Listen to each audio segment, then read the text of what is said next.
Монгол ардын домог үүрийн цолмон ба мичид 6 од. Эрт урд цагт ах トゥ 6 эвтэй найртай амьдран суудаг байжээ. Нэг өдөр тэд хоорондоо хэрэлцэж ярилцаад хүн бүр ямар нэгэн эд шид эрдэм номонд суралцах нь зүйтэй юм байна гэж шийдэж гин. Тэгээд 3 жилийн дараа төрсөн нутагтаа эргэж уулзахын ерөөл тавиад тал тийшээгээ салж явцгаажээ. Ингээд олон төрлийн эрдэм номонд суралцсан ах дүүс 3 жилийн дараа төрсөн нутагтаа цуглаж уулзахад отхон дүүн байсангүй гин.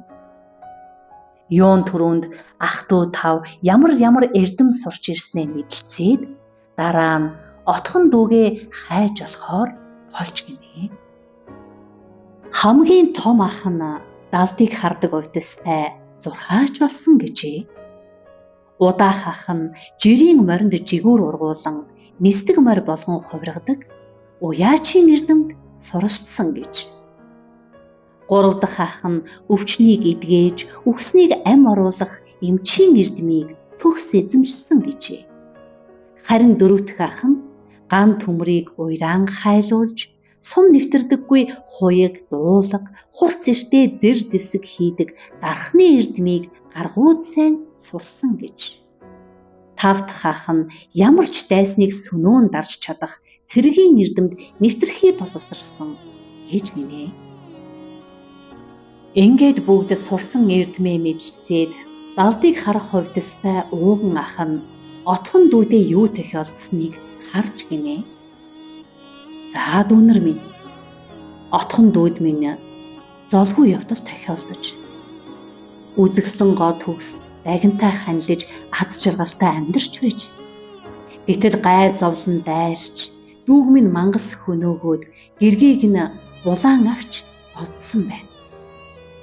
Гэхэд удаах ах нь жилийн газрыг өдрийн дотор, өдрийн газрыг хормын дотор туулж чаддаг нисдэг хүлэг морь 6-аг бэлтгэж уяа сойлгыг нь тааруулжээ.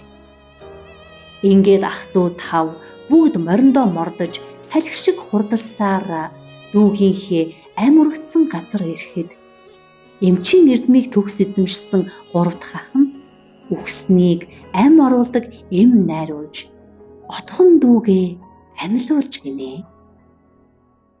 Отхон дүүд нь юу тохиолдсныг сонсвол далдыг харах хувьдастай зурхаач ахих нь хэлсэнтэй яв цав тохирч байсан тул тэд бүгдээрээ дүүгийнхээ гэргийг мангасын савраас чөлөөлөхөөр ордцоожээ.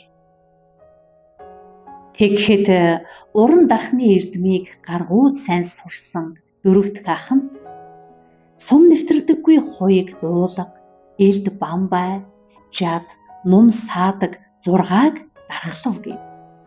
Ах дүүс хуяг дуулаг зэр зэвсгээ агсахад танигдахын аргагүй сайхан баатар эрс болон хувирчээ.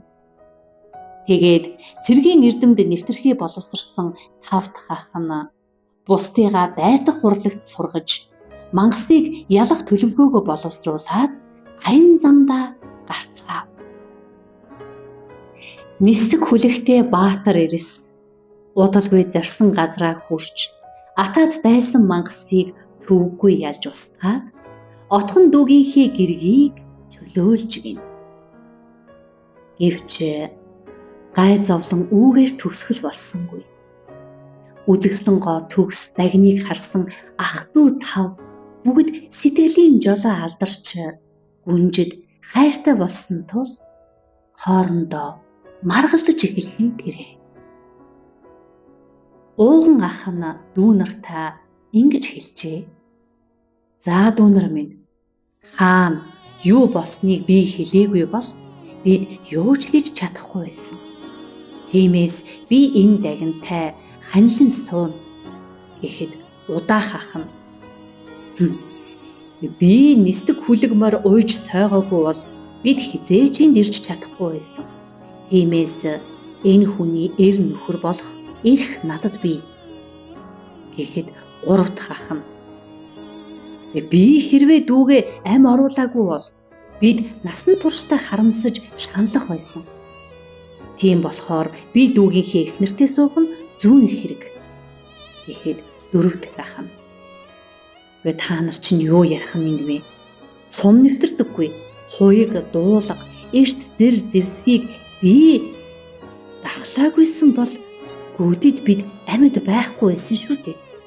Тиймээс энэ бүсгүй миний эхнэр болох ёстой."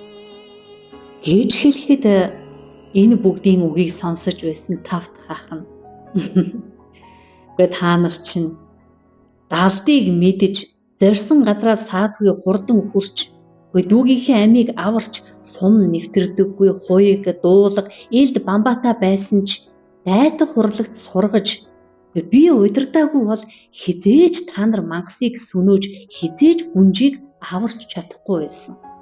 Тиймээс энэ дагинтай би ханилан суух ёстой." Гэхэд отхон дүүн "Ах нар минь дээ, надад сурсан эрдэм байхгүй ч гэлээ. Энэ чинь миний ёсолж авсан гэргий юм шүү дээ. Тийм болохоор албан ёсны эр нөхөр нь би" гэж ах дүү 6 өөр хоорондоо өдөржин шүнжин маргалдаад салдаггүй гинэ. Тэгэхээр нь үзэгслэн гоо дагин ах дүү 6-ад хандаж ингэж хэлжээ. "Та 6 алтан амийг минь аварсан ачтан билээ.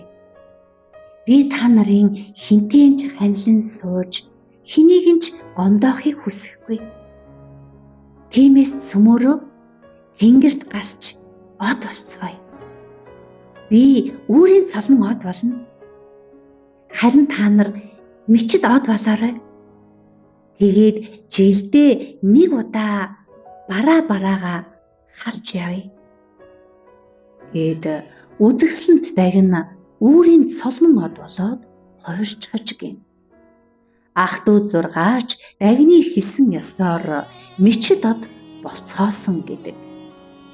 Ийхүү үзэгслэнт дагин ах дүү 6-аатай бараагаа харалцахыг од мичид тохиохгүй хэмээн өвөг дээдэс маань эртнээс нааш ярьж ирсэн домогтой юм гэдэг.